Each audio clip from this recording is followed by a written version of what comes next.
राज्यातील शेतकरी कर्जमाफीच्या हालचालींना आता वेग आलेला आहे। शेतकऱ्यांनी त्यांची माहिती बँकेत सादर करण्यासाठी वृत्तपत्रामध्ये जाहिरात आली आहे। नागपूर जिल्हा मध्यवर्ती बँकेकडून थकीत शेतकरी कर्जाची माहिती गोळा करण्यास सुरुवात झाली आहे। बँकेच्या सर्व शाखांकडून कर्ज थकीत असलेल्या शेतकऱ्याचे कागदपत्र संकलित करण्याचं काम सुरू आहे। लवकरच सर्व माहिती सहकार विभागाकडे सादर केली जाईल।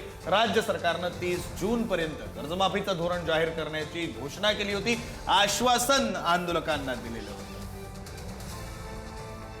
प्रतिनिधी जितेंद्र शिंगाडे आपल्यासोबत फोन लाईन वरून जोडले गेलेले आहेत। अधिकचे तपशील त्यांच्याकडून घेऊया। जितेंद्र, आशादायक अशी बातमी आहे शेतकऱ्यांसाठी।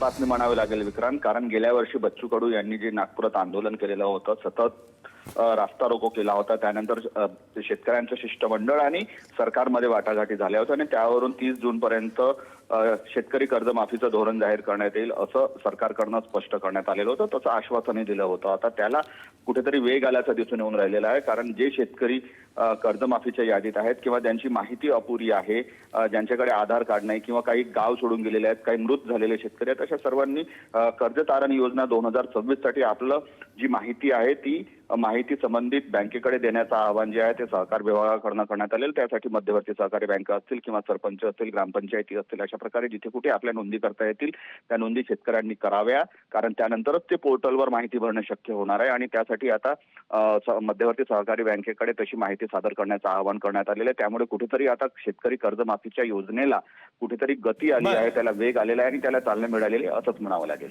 धन्यवाद जितेंद्र, दिलेल्या या सगळ्या सविस्तर माहितीसाठी। शेतकऱ्यांसाठी आशादायक, आनंददायी अशी ही बातमी।